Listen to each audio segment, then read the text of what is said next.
IVF చికిత్సలో 25% భారీ discount, free doctor consultation, free ultrasound scan, logo launch, Andro max advanced male infertility centre ను కూడా ప్రారంభించారు.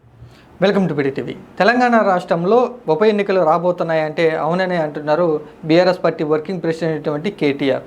BRS party నుంచి 10 మంది ఎమ్మెల్యేలు కాంగ్రెస్ పార్టీలకు వెళ్లడంతో వారందరి మీద కూడా అనర్హత వేటు వేయాలంటూ ఎప్పటి నుంచో బీఆర్ఎస్ పార్టీ కోరుతూ ఉంది. దీనికి సంబంధించి కేటీఆర్ కూడా ఢిల్లీ పర్యటనలు వరుసగా చేస్తూ ఉన్నారు. ఈ పర్యటనలో పార్టీ మారినటువంటి ఎమ్మెల్యేలందరి మీద కూడా అనర్హత వేటు వేసి మళ్ళీ తెలంగాణలో ఉప ఎన్నికలు వచ్చే విధంగా ఆ వ్యూహ రచన చేస్తున్నట్లుగా తెలుస్తుంది. మొత్తంగా బీఆర్ఎస్ పార్టీ నుంచి 10 మంది గెలిచిన ఎమ్మెల్యేలు కాంగ్రెస్ పార్టీ తీర్థమైతే పుచ్చుకోవడం జరిగింది. బీఆర్ఎస్ పార్టీ విడిచి వెళ్ళినటువంటి ఎమ్మెల్యేలంతా కూడా మళ్ళీ తిరిగి బీఆర్ఎస్ పార్టీ వైపు వచ్చే అవకాశాలు ఉన్నాయంటూ గత కొన్ని రోజుల నుంచి కూడా వార్తలు అయితే రావడం జరిగింది. కానీ ఏ ఒక్క ఎమ్మెల్యే కూడా కాంగ్రెస్ పార్టీని విడిచి బీఆర్ఎస్ పార్టీ వైపు వచ్చేటువంటి ఆలోచన కూడా ఏమాత్రం కూడా చేయకపోవడంతో ఇంకా బీఆర్ఎస్ పార్టీ న్యాయ పోరాటం చేసేందుకు సిద్ధమైపోయింది. BRS party working president KTR ఇప్పటికే ఢిల్లీలో తన లీగల్ టీంతో రాజ్యాంగ నిపుణులతో చర్చలు జరుపుతూ ఉన్నారు.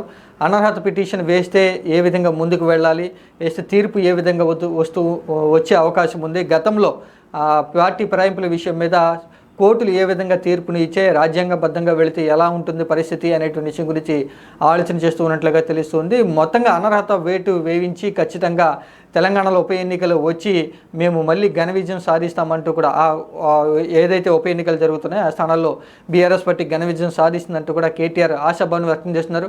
మొత్తంగా ఈ ప్రక్రియ అంతా కూడా నెల రోజుల్లో పూర్తి చేస్తామంటూ కూడా పార్టీ ఫిరాయించినటువంటి వారందరి మీద కూడా అనర్హత వేటు అనేది నెల రోజుల్లో పూర్తి చేస్తామంటూ కూడా కేటీఆర్ ధీమానైతే వ్యక్తం చేస్తున్నారు.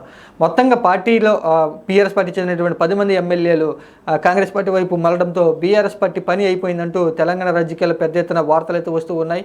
బీఆర్ఎస్ పార్టీ ఎమ్మెల్యేలు మారిపోవడంతో పూర్తిగా బలహీనపడిపోయింది. అసెంబ్లీ సమావేశాలకు కేసీఆర్ కూడా రాకపోవడంతో బీఆర్ఎస్ పార్టీ స్థానాన్ని బీజేపీ పార్టీ ఆక్రమిస్తుందంటూ తెలంగాణ రాజకీయాల్లో పెద్ద ఎత్తున వార్తలు వస్తున్న నేపథ్యంలో మళ్ళీ బీఆర్ఎస్ పార్టీని ముందుకు సాగించడానికి, మనుగడలోకి తీసుకురావడానికి కేటీఆర్ తీవ్రంగా ప్రయత్నాలు చేస్తున్నారు. దానికి సంబంధించే పార్టీ మారినటువంటి ఎమ్మెల్యేలందరినీ కూడా అనర్హత వేటు వేయించి ఉప ఎన్నికలు వచ్చే విధంగా ఆయన తీవ్రంగా ప్రయత్నాలు చేస్తున్నారు. ఇప్పటికే 3 ఎమ్మెల్యేల మీద హైకోర్టులో పిటిషన్ అయితే వేయడం జరిగింది. అనర్హత వేటు వేయాలంటూ కూడా కోర్టుని అయితే ఆశ్రయించడం జరిగింది. ఇటు తెలంగాణ అసెంబ్లీ స్పీకర్ కూడా నోటీసులు అయితే ఇవ్వడం జరిగింది.